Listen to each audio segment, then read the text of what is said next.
Hello, TikTok. This is your girl, Sherry Garland, with my Tuesday evening edition, after work, late evening edition of Parenting Isn't for Phones.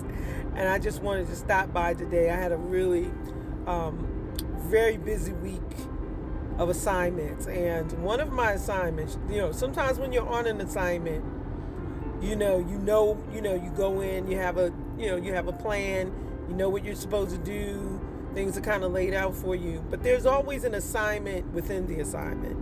And in this particular assignment, there's a certain culture of people that in our world that believe that women are subservient to men. And so when that is the case, a lot of times when you're working with children, you will see the residuals of that.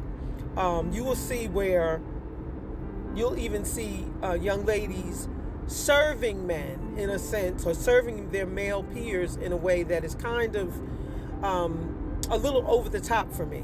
So I had a situation where a young lady was a very smart, gifted student, was helping other students from time to time. And so when it came time, her teacher partnered her up with one of the stronger alpha males in the classroom. And she was hesitant to work with him, but the teacher's instructions are that when she tells somebody to work together, that in order to learn how to collaborate and work in partnerships, the soft skills of working together that they need for life, she expects them to work through their issues. So she doesn't allow them to say, I don't want to work with him, I don't want to work with her.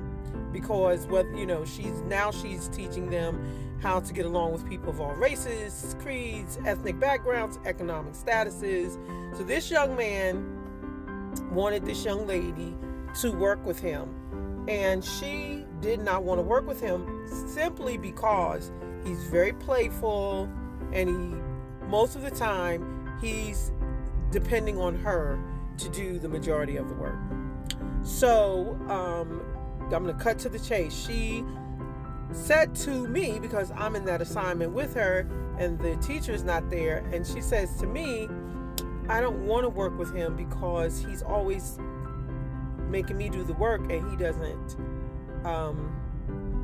answer the questions, and I have to answer all the questions. So I pulled him up, and I'm not going to assume that that's true. I pulled him up and I said, why do you want to work with this young lady? And he said, because I need her help. And I said, well, she needs your help too. If you're going to work together, she needs your help too. And so he put his head down, sucked his teeth and walked away. And so I guess he thought I was going to make her work with him. And I brought her to me and I said, if the next time you tell your teacher you don't want to work with him, I said, explain to her that he does not help you find the answers, that he depends on you to do all the work. And I think she'll have a different perspective. And I said, but I'm asking you, since I'm in charge today, do you want to work with him? And she said, no. I said, well, you don't have to. And the little girl started crying.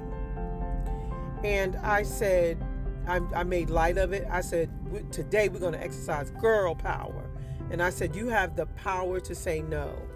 And what I want to say to my parents today is that the things that we expect our children to have within them to make it in the world, we don't exercise that in their youth. So an example is making decisions is something that you learn to do after you do that. You learn to make decisions when you are saying, I'll try this, I'll decide to do this, and you may have made a wrong decision, and next time that decision opportunity comes up, you make the right decision. Or you may have made the wrong decision or the right decision and say, that was okay, it worked out okay. But it's it's a muscle that we have to exercise.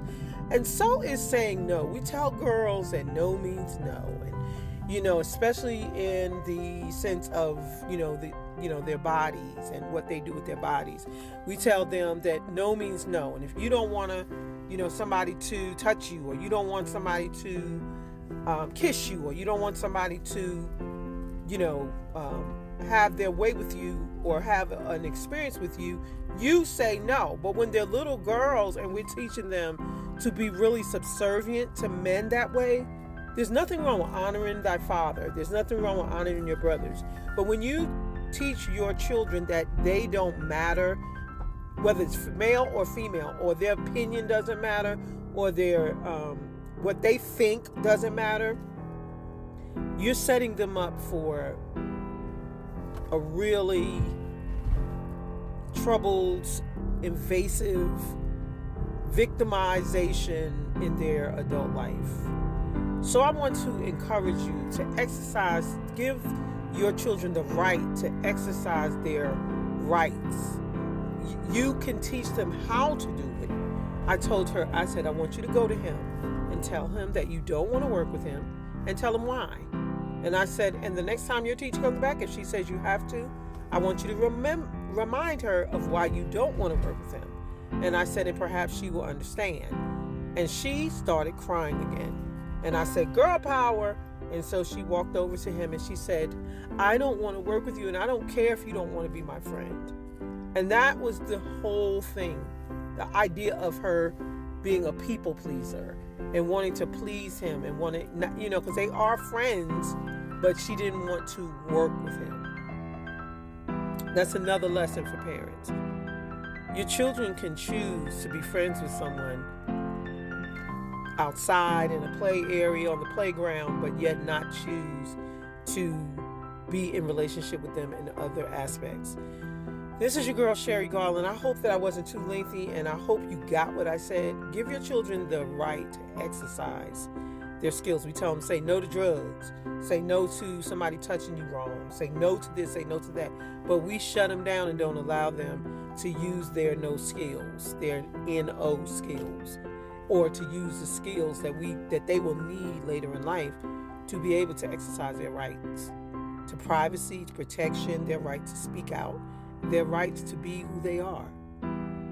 Again, this is your girl, Sherry Garland, with my Tuesday evening late edition, pre-Thanksgiving edition of Parenting Isn't for Punks. It's not for punks, people, and don't make your children punks. God bless you, and have a wonderful day on purpose, evening on purpose.